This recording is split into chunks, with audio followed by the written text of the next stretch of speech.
नमस्कार, capital TV Bihar देख रहे हैं आप और आपके साथ मैं हूं दिव्या। देखिए, विधानसभा चुनाव इसी साल के अंत में होना है और उससे पहले बिहार के राजनीतिक गलियारों में कई तरह की सुगबुगाहट सुनाई दे रही है। नरेंद्र मोदी और नीतीश कुमार के सुर मेल नहीं खा रहे हैं। खासकर पिछले 2 सप्ताह में बिहार की राजनीति में 3 ऐसी बातें सामने आई हैं जिस पर जेडीयू और बीजेपी के सुर नदी के 2 किनारों के समान नजर आ रहे हैं। ये चर्चाएं तेज हो गई है कि क्या 3 मुद्दे 2025 के बिहार विधानसभा चुनाव से पहले नीतीश कुमार और प्रधानमंत्री मोदी की दोस्ती में दरार डाल सकता है। आपको बता दें, इसी साल की होली जो है शुक्रवार को पड़ रही है। वहीं रमजान का महीना चल रहा है। ऐसे में जुम्मे की नमाज मुस्लिम बिरादरी के लिए अहम हो जाती है। होली और जुम्मे की नमाज एक ही दिन होने के चलते इस पर बीजेपी और जेडीयू दोनों तरफ से अलग अलग बयान आ रहे हैं। बीजेपी विधायक हरिभूषण ठाकुर बचौल ने कहा कि इस बार जुम्मे के दिन ही होली है।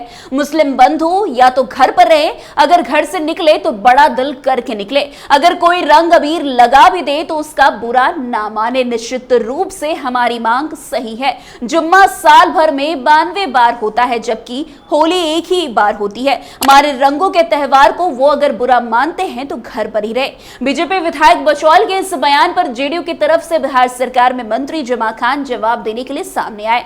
जमा खान ने कहा कि हम ऐसे बयानों का कतई समर्थन नहीं करते। मुस्लिम भाइयों से अनुरोध है कि अगर होली के दिन आपके कपड़े या शरीर पर कहीं रंग गुलाल कुछ पड़ जाए तो उसे नजरअंदाज करें। हमें समझना होगा कि होली आपसी भाईचारे का पर्व है। तो वहीं जेडीयू के दूसरे मंत्री श्रवण कुमार ने बीजेपी विधायक बचौल के बयान को व्यक्तिगत बताकर कुछ भी कहने से साफ मना कर दिया।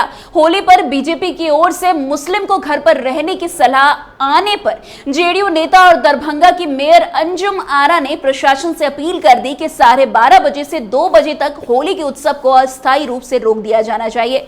हालांकि जेडीयू के अलावा नेताओं ने इस पर तत्काल रिएक्शन दिया। वरिष्ठ मंत्री अशोक चौधरी और जेडीयू प्रवक्ता नीरज कुमार ने मीडिया में आकर अंजुम आरा के बयान का खंडन तक किया। वैसे अशोक चौधरी ने कहा कि इस तरह बयान गलत है। होली के दिन होली बंद कर दीजिए। बिहार इस तरह की बातों को सपोर्ट नहीं करता। उन्होंने ये तक कह दिया कि पार्टी को ऐसे लोगों को निकाल ही देना चाहिए। तो वही प्रवक्ता नीरज कुमार ने कहा कि जुम्मे की नमाज हो, होली हो, दिवाली हो, चाहे छठ हो, शांति व्यवस्था ही हमारा यूनिक सेलिंग पॉइंट है। समाज में अमन चैन कायम रखना ये कार्य जिला पदाधिकारी और जिला पुलिस अधीक्षक की जिम्मेदारी होती है। इसलिए जनप्रतिनिधि केवल सलाह दे सकते हैं, लेकिन इसको मीडिया में सनसनी नहीं बना सकते। जो लोग कानून व्यवस्था को भंग करने की कोशिश करेंगे उनको कानून का कील ठोक दिया जाएगा। ये बातें नीरज कुमार ने कही थी। वैसे दूसरी जो वाक्य है वो ये है कि कथावाचक बागेश्वर बाबा धीरेन्द्र शास्त्री की ओर से बिहार में कहा गया कि वो भारत को हिंदू राष्ट्र बनाने के लिए एक बार फिर से यात्रा निकालेंगे।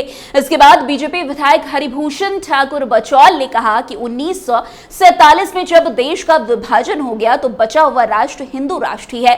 बागेश्वर बाबा घूम घाम कर लोगों को जागरूक कर रहे हैं। उन्होंने ये तक कहा कि धर्मनिरपेक्षता इमरजेंसी के दौरान देश पर थोप दिया गया था। बाबा साहेब भीमराव अंबेडकर ने जो संविधान बनाया उसमें धर्मनिरपेक्षता नहीं है।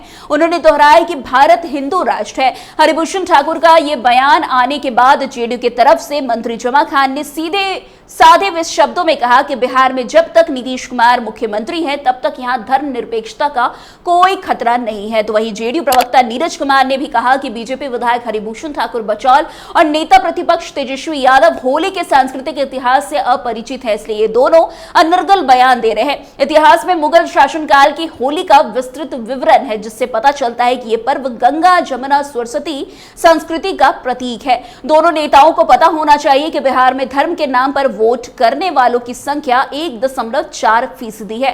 वैसे देखा जाए अब तीसरी वाकया यह है कि पिछले दिनों महाराष्ट्र में मुगल शासक औरंगजेब की तारीफ करने के चलते समाजवादी पार्टी के विधायक अबू आजमी को विधानसभा से निलंबित कर दिया गया था।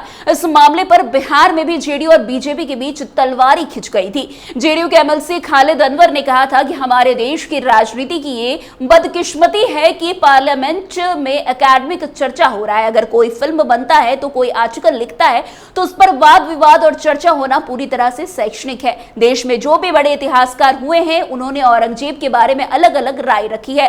कुछ बड़े इतिहासकार औरंगजेब को एक अच्छा शासक भी मानते हैं, तो औरंगजेब को जिस तरह से जालिम बताया जाता है वो उतना वैसा नहीं था। एक लॉबी है जो औरंगजेब को जो है जालिम नेता बताने के लिए और फ्रेम करने के लिए जुटा हुआ रहता है। वैसे बिहार के मंत्री नीरज कुमार बबलू नाराज हो गए इस बयान पर और सीधे सीधे कहा कि आज देश में जो भी औरंगजेब की तारीफ करते हैं उनके खिलाफ कार्रवाई जरूर होनी चाहिए। बीजेपी सांसद मनोज तिवारी ने भी पटना में आकर कहा कि जो भी औरंगजेब का समर्थन करता है उसको इंगित करके उनके खिलाफ उचित कार्रवाई करनी चाहिए। वैसे इन तीनों बातों के अलावा बिहार एनडीए गठबंधन में सबसे बड़ा सवाल यह है कि बीजेपी के बड़े नेता खुले मन से नीतीश कुमार को आगामी चुनाव में मुख्यमंत्री का प्रत्याशी क्यों नहीं घोषित कर रहे हैं। बीजेपी के प्रदेश अध्यक्ष दिलीप जायसवाल और वरिष्ठ मंत्री प्रेम कुमार ने जिस तरह से कहा कि बिहार विधानसभा चुनाव नीतीश कुमार के चेहरे पर लड़ा जाएगा, लेकिन मुख्यमंत्री कौन बनेगा इसका फैसला चुनाव बाद होगा। इससे पहले अमित शाह ने इस तरह के बयान भी दे चुके हैं। वैसे प्रधानमंत्री नरेंद्र मोदी ने भी हालिया बिहार दौरे के दौरान नीतीश कुमार को लाडले मुख्यमंत्री कहकर जरूर संबोधित किया हो, लेकिन उन्होंने मन से नीतीश कुमार को मुख्यमंत्री का चेहरा नहीं बताया। तो दूसरी तरफ पहले लालू यादव और अब राबड़ी देवी विधान परिषद सदन के मंच से नीतीश कुमार को साथ आने का ऑफर तक दे चुके हैं। हालांकि तेजस्वी यादव ने हाल ही में नीतीश कुमार के साथ आने की किसी भी संभावना का खंडन कर दिया है। वैसे ये 3 वाकया है जिससे बिहार में बीजेपी और जेडीयू के बीच लड़ाई लगने की संभावना जताई जा रही है। यह याद दिला दें कि लोकसभा चुनाव से ठीक पहले जब जेडीयू और बीजेपी साथ आई थी, तब पार्टी के वरिष्ठ नेता राजीव रंजन उर्फ ललन सिंह ने कहा था कि नीतीश कुमार बिना धर्म जाति देखकर विकास कार्य करते हैं, लेकिन मुस्लिम समाज जेडीयू को वोट नहीं देता है। वहीं जेडीयू के महेश्वर हजारी ने भी कहा था कि मुसलमान उन्हें वोट नहीं देते हैं।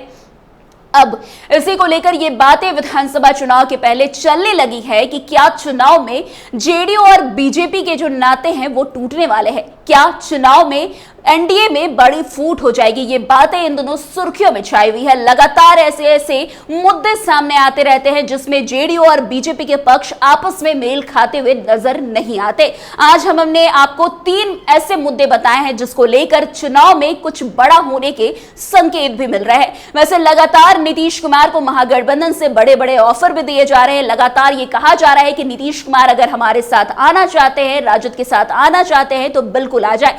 लेकिन अब जिस तरीके से चुनाव नजदीक है उसके पहले इस तरह की बातें जब सामने आती है तो कहीं ना कहीं बिहार की सियासत एक बार फिर से गरमाने की राह पर चल पड़ती है।